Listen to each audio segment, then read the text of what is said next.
Merci beaucoup. Donc en effet, je serai le porte-parole. Je vais donner ma voix à cette communication de notre collègue Monsieur Henri Boyer. Et donc il y a d'abord une réflexion sur la manière dont on peut définir cette réalité sociolinguistique de l'identithème.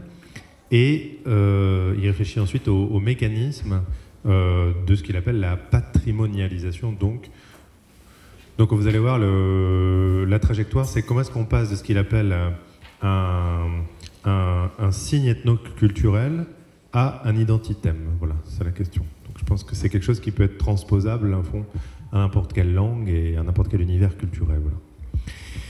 Donc cette intervention s'appelle l'ère de la patrimonialisation, point d'interrogation, les identithèmes, construction et célébration.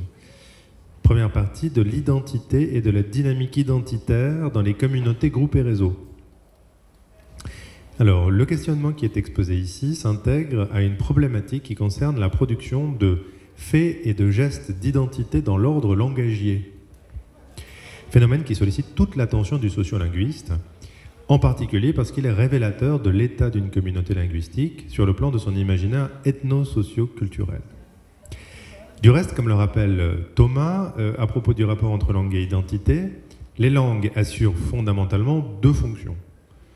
Une fonction communicative, qui peut paraître essentielle et qui l'est sûrement, et une fonction symbolique, identitaire, qu'on ne doit jamais sous-évaluer, et qui se manifeste, entre autres, au travers d'un fonctionnement qu'il appelle sémioculturel, la patrimonialisation ethno-socio-linguistique.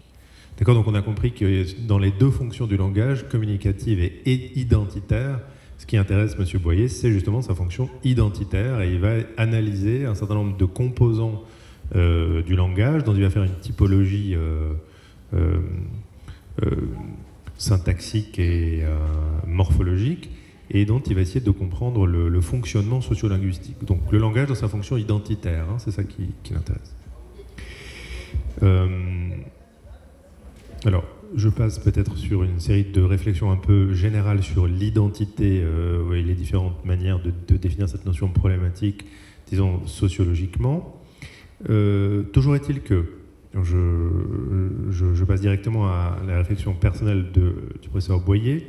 La réflexion que je propose est tributaire d'une conviction nourrie d'observations diversifiées dans la durée. La dynamique identitaire est un moteur particulièrement puissant au sein des sociétés les plus acquises apparemment à la postmodernité mondialiste, aussi bien sur le plan de la communauté nationale que sur celui de groupes, femmes, jeunes, paysans, d'aires, régions, villes ou de réseaux, entreprises, clubs sportifs intracommunautaires. La dynamique identitaire étant associée ici à la production d'identité, dans le domaine de l'activité langagière au sens large.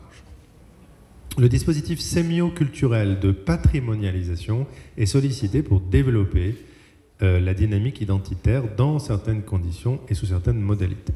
Je considère que la patrimonialisation, donc il donne deux définitions de la patrimonialisation, correspond à un processus d'intégration dans l'ensemble des repères identitaires d'une société donnée, sur le plan de la communication linguistique, dans son ensemble, ou seulement dans l'une de ses composantes, groupe réseau, après figement de signes ethno-socio-culturels dont la teneur mémorielle et symbolique fait l'objet d'un consensus quasi général. Et que ce processus se manifeste au travers de mise en scène texte de ces signes ethno-socio-culturels qui fonctionnent comme des unités sémio-linguistiques autonomes et de nature fondamentalement dialogique polyphonique, aujourd'hui singulièrement dans l'interdiscours médiatique dominant. Alors, tu peux commenter un peu, peut-être, bien que je ne sois pas spécialiste de cette question, mais si je comprends bien, hein, donc il faut distinguer ce qu'il appelle des ethno... comment est-ce qu'il appelle ça des phénomènes ethno-socio-linguistiques, plutôt, non, ouais, des signes ethno-socio-culturels, d'une part, et d'autre part, des identithèmes. En fait, un identithème, c'est un signe ethno-socio-culturel intégré, patrimonialisé, si je comprends bien. Patrimonialisé, c'est-à-dire profondément intégré à l'imaginaire socio-culturel d'une communauté. Voilà. Alors, les identithèmes. Ce constat de départ est celui de l'existence de mots qui, comme le souligne Robert Galisson, sont plus culturels que d'autres et partant plus identitaires que d'autres. Il s'agit de mots ou groupes de mots qui ne sont pas que des dénominations de personnes, de lieux, d'objets ou encore de périodes et d'événements. Ils sont surtout pourvus d'une connotation ethno-socio-culturelle. Ce paradigme intègre un ensemble d'unités de nature diverses. Lexie de formats variés, formules, mais aussi productions scripto-iconiques, audiovisuelles, etc. Pour désigner cette unité polymorphe, certains traductologues et des didacticiens utilisent le terme de culturème. Je ne m'intéresse ici qu'aux culturèmes qui ont intégré depuis plus ou moins longtemps la strate, précisément patrimoniale, d'un imaginaire ethno-socio-culturel collectif. Ou ceux qui, par un investissement identitaire subi et prolongé dû à un terrain sociétal problématique et porteur, sont spectaculairement, au sens médiatique du terme, intégrés dans cette même strate patrimoniale, et que j'appelle identitème. Donc l'identitème, c'est une forme particulière du culturème, une forme particulièrement intégrée. Il s'agit d'unités de nature langagière diverses, éventuellement sémiotiquement composites ou hétérogènes, qui relèvent d'un fonctionnement ethno-socio-culturel avéré, d'un paradigme sémiolinguistique certes ouvert, mais sur lequel s'exerce un contrôle idéologique sélectif et soumis à une pression identitaire persistante, génératrice de patrimonialisation.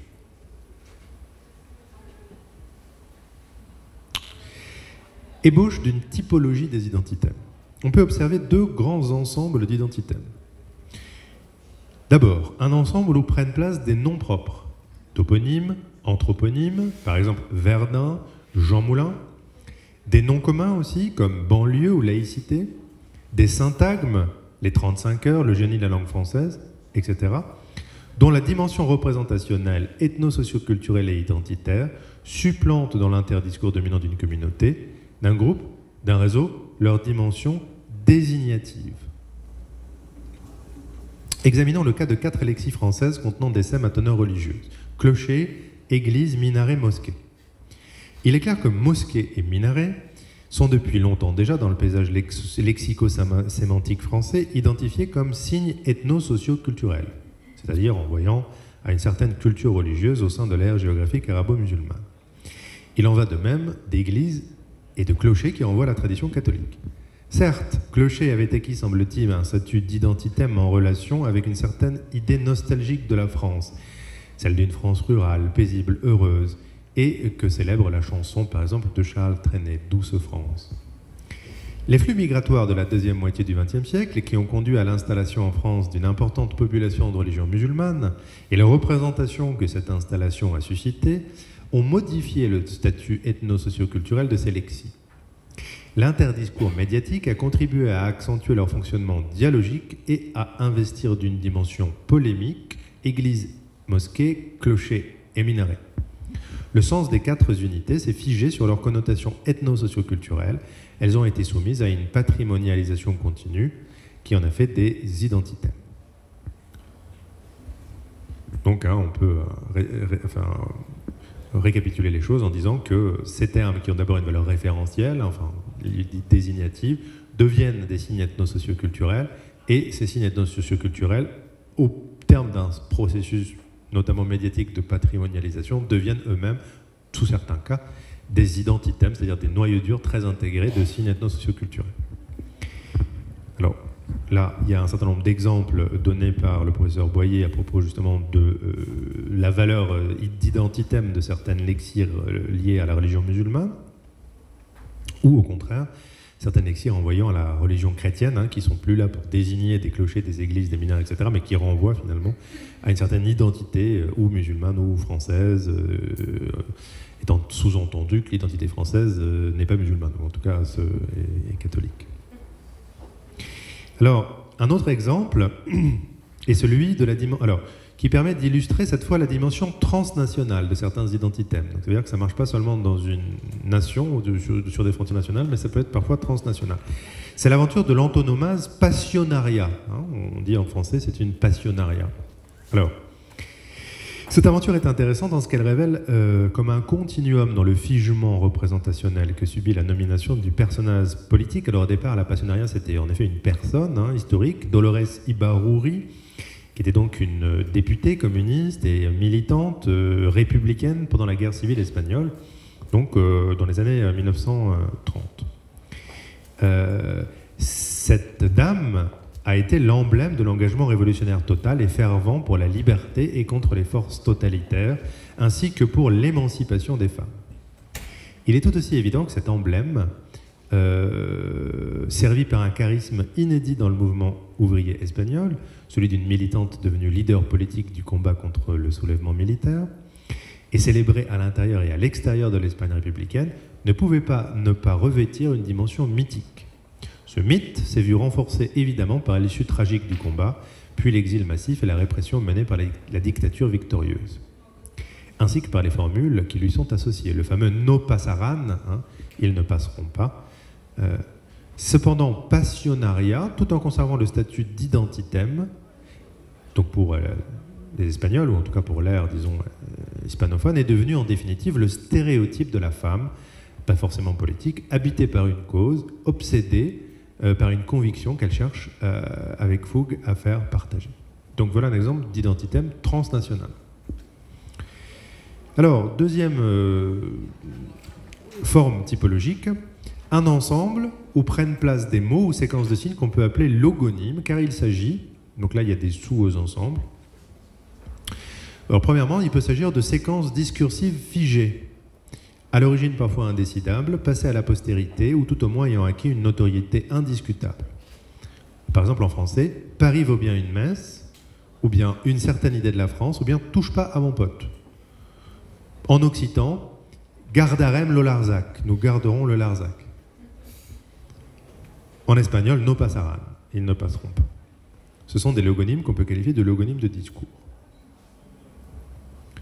Les discours journalistiques exploitent nombre de ces logonymes, soit comme de pures citations, soit à des fins rhétoriques. En voici quelques exemples. Alors par exemple, touche pas à mon pote devient touche pas à mon ADN, touche pas à ma télé, touche pas à ma nation, touche pas à mon église, etc. Alors, le professeur Boyer propose aussi une réflexion sur ce logonyme, donc, comme il l'appelle, Gardarem lo Larzac, qui renvoie à une certaine époque, disons, dans les années 1970, liée à la lutte d'un certain nombre de militants occitans contre l'extension d'un camp militaire qui avait été décidé dans le Larzac. Bon. Alors, M. Boyer observe qu'il existe des signes ethno-socioculturels circonscrits à un groupe ou à un réseau ou à une communauté restreinte, et même éventuellement produits dans une langue autre, donc en l'occurrence l'occitan, et en plus une langue minoritaire, en l'occurrence l'occitan, qui ont acquis, au travers en particulier de l'impact médiatique du mouvement ou de l'événement au sein duquel ils ont émergé, leur lettre de noblesse patrimoniale, mais sur le plan national, voire international, dont l'affichage et la diffusion sont tels qu'ils deviennent rapidement des identitèmes. Le logonyme Gardarem lo Larzac, titre du journal qui a accompagné la lutte victorieuse entre 1971 et 1981 d'un vaste mouvement militant, et en premier lieu des 103 paysans menacés d'expropriation contre l'extension programmée du camp militaire du Larzac, en est un exemple flagrant. Si Larzac est bien devenu un toponyme emblématisé, on peut penser que Gardarem lo Larzac, à l'origine un énoncé associé, a vu, par la grâce d'une patrimonialisation s'appuyant sur une base militante hors norme et une médiatisation nationale et internationale, son territoire de reconnaissance élargi au-delà du réseau originalement impliqué dans la lutte, élargi à un vaste ensemble citoyen, pacifiste et ou s'opposant par principe à toute menace de confiscation abusive.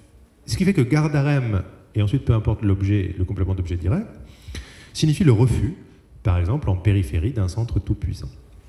On a vu apparaître en 2013 dans le quartier des Beaux-Arts à Montpellier, pour donner un exemple qui est lié à la ville où se situe notre université, on a vu apparaître dans un quartier de Montpellier des banderoles et des affiches proclamant en occitan « Gardarem lo Stade Prévost », exprimant ainsi l'opposition collective à un projet immobilier supposant la disparition d'un terrain de sport.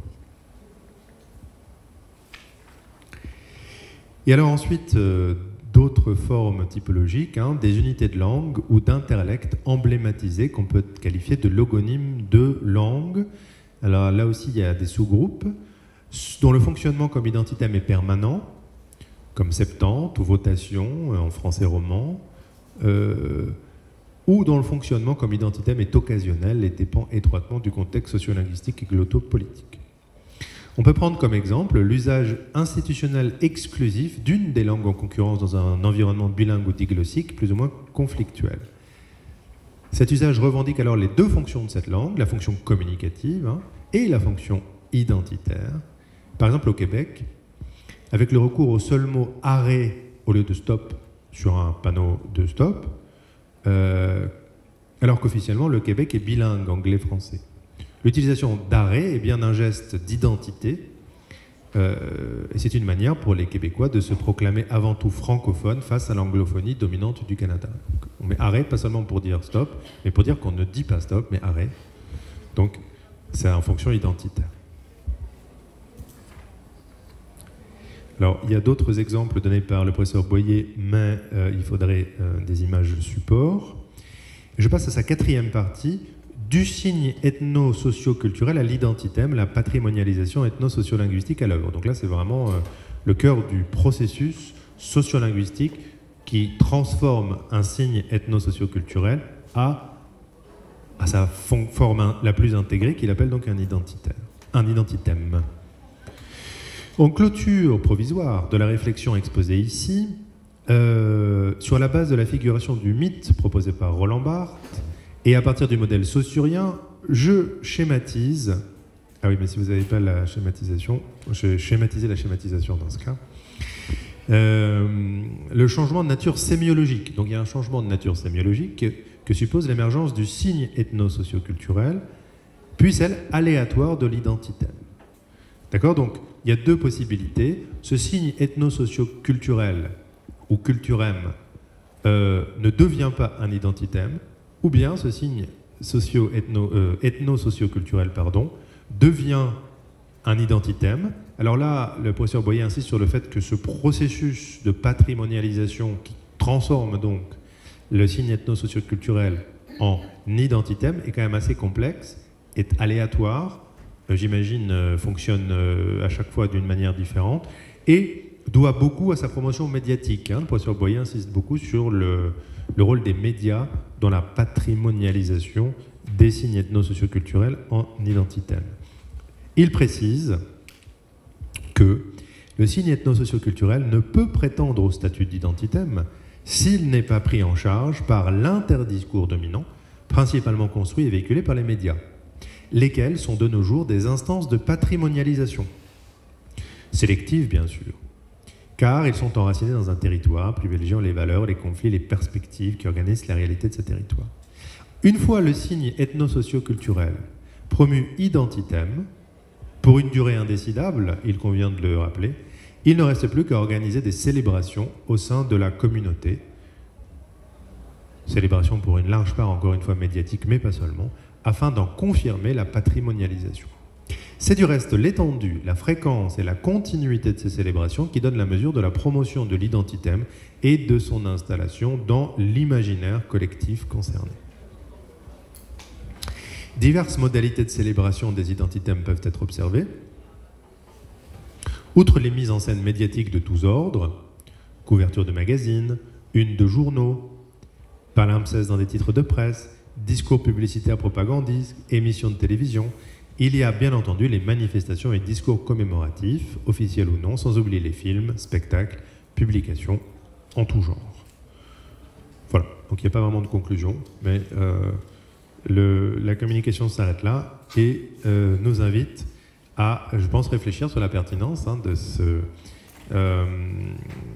cet élément sociolinguistique et de ce processus par lequel un signe donc ethno-socioculturel est transformé en identitème. Je pense que, comme le dit le professeur Boyer, les mécanismes de patrimonialisation sont multiples, les modalités dépendent à chaque fois du contexte, la durée de cette patrimonialisation n'est pas définitivement acquise, et évidemment, il faudrait voir si on peut appliquer cette réflexion à d'autres contextes linguistiques et culturels. J'imagine que oui, par exemple à la Géorgie, par exemple, ou à la Moldavie, est-ce qu'il y a des identithèmes en bulgare ou en roumain ou en géorgien ou en algérien sans doute aussi, j'imagine, il y en a sans doute beaucoup.